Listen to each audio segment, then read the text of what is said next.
नमस्कार, मी मोनिका शर्मा आणि आपण पाहत आहात लोकसेतू मराठी न्यूज चॅनल। तर चला पाहूया आजच्या बातम्यांमध्ये काय खास आहे। मृत्यूच्या दारातून प्रवाशांचा थरारक बचाव, एसटी थेट झाडावर धडकली। मुंबई आग्रा महामार्गावर भीषण अपघात, शहादा डेपोच्या एसटीने उडवली प्रवाशांची झोप। देवळा तालुक्यातील उमराणे शिवारात मुंबई आग्रा महामार्गावर आज सकाळी Shahada डेपोची ST bus MH14 MH2310 अचानक अनियंत्रित होऊन गुलमोहराच्या झाडावर आदळली। बसमध्ये 25 ते 30 प्रवासी होते। या अपघातात चालकासह 7 ते 8 जण जखमी झाले असून काहींना गंभीर मार लागल्याची माहिती आहे। स्थानिक नागरिकांनी तात्काळ मदतकार्य करत जखमींना रुग्णालयात दाखल केले।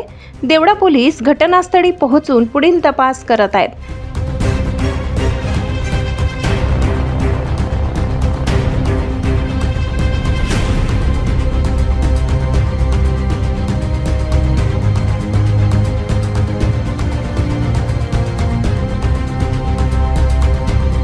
प्रवीण चव्हाण, मुख्य संपादक। साठी एवढंच। ताज्या घडामोडी, स्थानिक बातम्या आणि महत्त्वाच्या अपडेट्स जाणून घेण्यासाठी आमच्या लोकसेतू मराठी न्यूज चॅनलला सबस्क्राइब करा। धन्यवाद।